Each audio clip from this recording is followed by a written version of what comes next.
Recording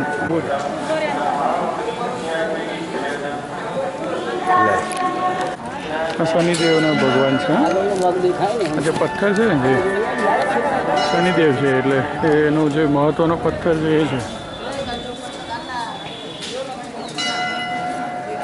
આ Shanidev original Shanidev અહીંયા છે સિંગનાપુરના અને એમની પર બધું તેલ ચડાવ્યું છે ઉપરથી તેલનો ચીરો દ્વારા થાય છે આ અંદર આનું કેમ્પસ છે આની અંદર એના માતા જે ગુરુજી હતા ને એમનું છે હનુમાનજીનું છે અંદર કેમ્પસ છે હા જો અમારા ભગત લોકો ઊભા છે ક્યાં ગઈ હીરા ક્યાં ગઈ હીરા ક્યાં ગઈ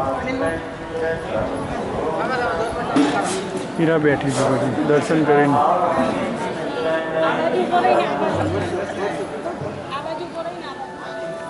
આ ત્રિવેણી સંગમ ગોદાવરી નદીના ત્રિવેણી સંગમ છે અને શું કહેવાય આને આપણે ક્યાં આવ્યા છીએ ત્રિવેણી સંગમ છે ગોદાવરી નદી પંચવટી કહેવાય પંચવટીની પહેલી જગ્યા ફરવા જોવાની છે અહીંયા જે રામકુંડ પણ છે ભગવાને જે 13 વર્ષ રહ્યા ત્યારે અહીંયા નહોતા હતા રામકુંડમાં રામઘાટ લખ્યો છે ને જે આ સામે લખ્યું છે ને તે રામઘાટ છે આ રામઘાટ મુખ્ય દ્વાર અહીંયા રામકુંડ છે આની અંદર ભગવાન નહોતા હતા અહીંયા આગળ આ વર્ષે કુંભ મેળા પણ થવાના છે ઇન્ડિયામાં 4 જગ્યાએ કુંભ મેળા થાય છે એક અહીંયા છે ઉજ્જૈન છે પછી એવી તો બીજી જગ્યા છે તો એ અહીંયા આગળ આ વર્ષે અહીંયા થવાનો છે દર 12 વર્ષે એકવાર આવે છે કુંભ મેળા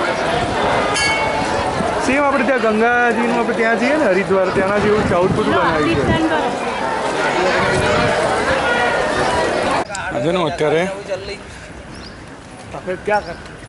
શિરડી સાંઈબાબાનું જે આ સંસ્થાન છે ને અહીંયા આ જગ્યાનું નામ સાંઈ આશ્રમ છે સાંઈ આશ્રમમાં છે ને બહુ બધા રૂમ ને ફ્લેટ છે એકોમોડેશન માટે અમે ગઈકાલે અહીંયા શનિદેવ ગયા હતા ને ત્યાંની એક થોડી ફેક્ટ્સ શનિદેવ છે ને એનું ત્યાં આગળ કોઈ જ લોક નથી મારતું ઘરમાં બધા ઘર ખુલ્લા રાખે એમ દરવાજાની ફ્રેમ હોય પણ ડોર ના હોય કોઈની પાસે 2010 સુધી તો એવું કહેવાય કે ત્યાં એક પણ ચોરી પણ નહોતી પછી 2010માં 11માં 12માં થોડી એકાદ બે કંઈક ચોરીઓ વચ્ચે થઈ હતી પણ કેવું ખાસ નહીં એમ પણ 0 ક્રાઇમ રેટ કહેવાય એ ગામમાં અહીં પોલીસ છે ને એ તો એકદમ પેલી થઈ ગઈ કોઈને કંઈ ક્રાઇમ રેટ નહીં ને ચોરી લૂંટફાટ કશું જ નહીં કોઈ ત્યાં યુકો બેન્કે એની બ્રાન્ચ ઓપન કરી છે વિધાઉટ ડોર ને વિધાઉટ એની લોકર્સ પર તાળા વગરની અને તો આરબીઆઈએ વાંધો લીધો કે આવું ના થાય પછી એને બધા પેપર આપે ને તો અત્યારે અલાઉડ છે અત્યારે એવી બેંક છે કે ત્યાં આગળ કોઈ લોકર જ નથી કે કોઈ તાળા નથી થોડા સીસીટીવીને એવું બધું રાખે એટલે જસ્ટ એવું કંઈક થાય તો ઇન કેસ કે કશું એમ તો વાત છે એ રીતની એવું છે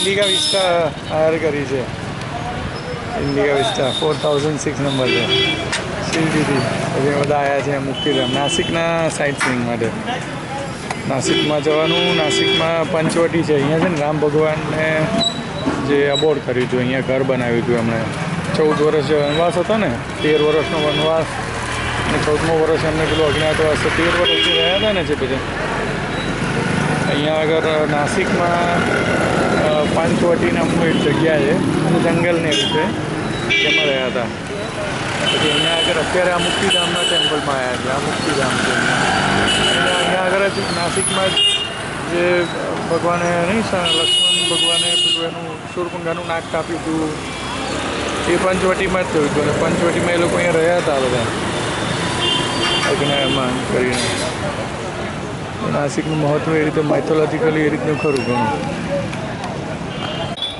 ત્રંબકેશ્વર મહાદેવ છે એનું જ્યોતિર્લિંગનો દરવાજો છે અંદર પછી નથી જવા દેતા કેમેરો આ જ્યોતિર્લિંગમાં સૌથી પહેલું જ્યોતિર્લિંગ છે એવું કહેવાય છે ગોદાવરી નદીના કાંઠે લગભગ 1000 મીટરની હાઇટ છે ત્યાંથી ઉત્પન્ન થયું હતું અને એટલે જ એનું ઓમ ત્રંબકમ યજામહે જે મૃત્યુંજય માપ છે એનું એમાં ત્રંબકેશ્વરનું નામ આવે છે એટલે પાછળ છે ને બધા માઉન્ટેન્સ છે ફેમસ એનો ગેટ છે અહીંયા આગળ.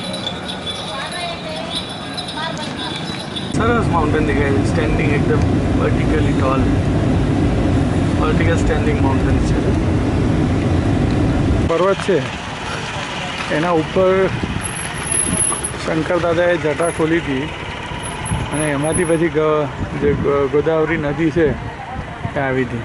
અને અહીંયા આગળ છે ને આ જે વ્હાઈટ અંદર જે મંદિર નાના દેખાય છે ને એની બાજુમાં નાનો કુંડ છે, એમાં છે ને આમ જટામાંથી નીકળે ને એ રીતનું પાણી નીકળે છે અને ગોદાવરી નદી ઉત્પન્ન થાય છે. અહીંયા આગળ ઉપર 13 કિલોમીટર ઉપર આ પર્વતનો રસ્તો છે, ત્યાં જવાનું છે. ત્યારે અમે નથી જતા પણ અહીંયા આગળ છે એટલે આવું છે. અહીંયા વરસાદ અહીંયા આગળ ઘણો પડે છે કે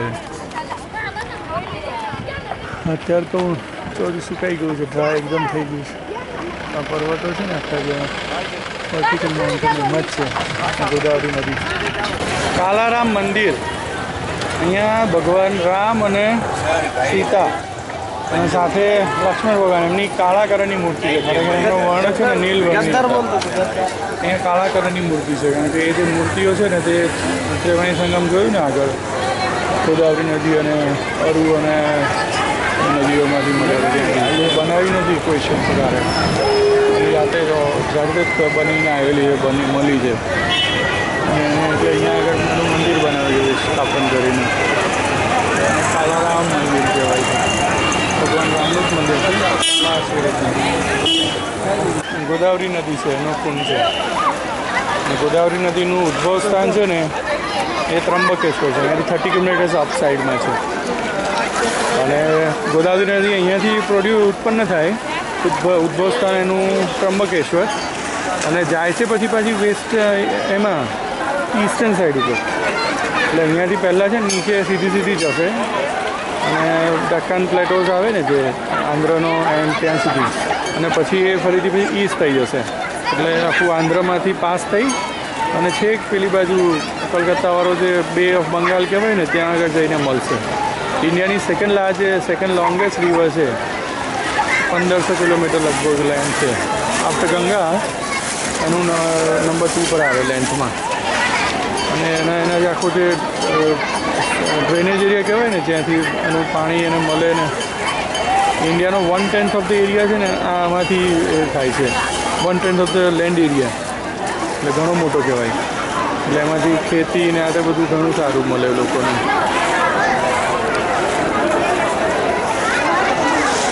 वरदायिनी अंदर पीछे है आपके 5 पेड़ के ऊपर से कहा जाता है पंचवटी. अभी राम भवन से रहने का जगह देखना है. ये गोराम ये पहला नंबर है, ये 1 नंबर वाला. ये सब कौन से पेड़? वट वृक्ष अमरण वृक्ष कहा जाता है इसको. 5 वर्ड है एनी पर थी એટલે पंचवटी. और गुफा का क्या है उसमें अंदर? सीता जी को रखा था राम भगवान जी ने यहाँ पे. अच्छा, छुपा के रखा था इसके लिए. પંચવટી છે, અહીંયા આગળ સીતા માતાને સંતાઈને રાખ્યા હતા. 5 વડના ઝાડ છે, એની વચ્ચે એક ગુફા છે. એની અંદર અમે લોકો અંદર ગુફામાં જઈને આવ્યા હતા. ઘણી સાંકળી એવી છે. કાલે आगे जाना है गोराम पारणकुटी का दर्शन करने के लिए. गोराम का એની અંદર રહ્યા હતા અને એની નિશાની તરીકે 5 વડના વૃક્ષ સાથે હતા, એટલા માટે એમને પંચવટી નામ પડ્યું, એટલે પડ્યું. મુક્તિધામ છે, એમાં બધા જ ભગવાનનું છે ઓલમોસ્ટ. લીંબુ સોડા બધા જ ભગવાન છે એમાં. બધા એટલે શરૂઆત કરીને અહીંયાથી જે સાંઈબાબાનું હતું, પછી શંકર ભગવાનના કેટલા બધા સ્વરૂપ, બધા જ્યોતિર્લિંગના હતા. પછી કૃષ્ણ ભગવાનના બધા સ્વરૂપ, એટલે રણછોડરાય, પછી શ્રીનાથજી, આપણા ડાકોરના, પછી જે પેલા આપણે તિરુપતિ બાલાજી પણ કૃષ્ણ ભગવાનના સ્વરૂપમાં જ મૂક્યા હતા.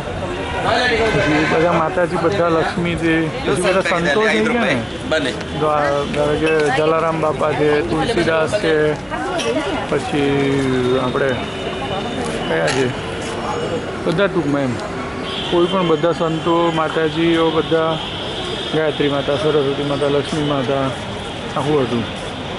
શ્રી રામ ભગવાન, કૃષ્ણ ભગવાન અને શંકર દાદા, એમના બધા સ્વરૂપો અને બધું હતું. સરસ મંદિર હતું. એક સાથે તમને બધું જ્યોતિર્લિંગો બધા મળી જાય. આમ અને બધા ધર્મો એટલે સ્વામિનારાયણ ભગવાનને મળી જાય, જૈનિઝમના પણ મળી જાય ભગવાન, સ્વામી જલારામ બાપા અને સ્વામિનારાયણ ભગવાન મળી ગયા. પછી શીખના એટલે ગુરુ નાનકજી હતા. પછી બધા હતા, બધા સુપર, એટલે એકદમ મજા આવી જાય એકદમ. બહાર વેચતો નથી એટલે ઉતારી લીધી એમ, વહેલો તો રહે જ ને. પણ જો ને આને તો પાક્કું કામ કરી નાખ્યું. એટલે પેલા બધા તો લાકડાનું હતું, આને તો લોખંડની પેનલો મૂકી દીધી છે. અને ઘરે અહીંયા જ છે જો પાછું ને. આ રહી જો હા, અમુક છે પાછી. થોડીક દ્રાક્ષ છે.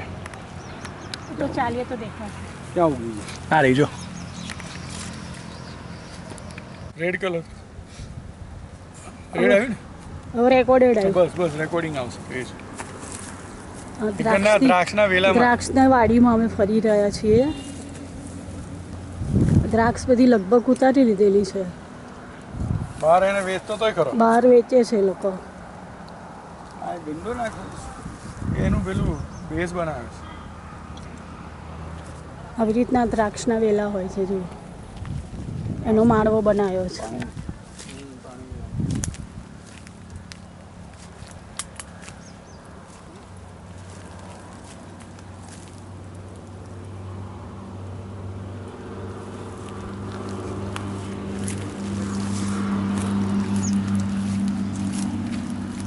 પડે એ પેલી આગળ વાળો લીધો ફોટો આમાં સેમ આગળ વાળો એટલે બહારથી જ લીધો અહીંયા હતી ને દ્રાક્ષ એ.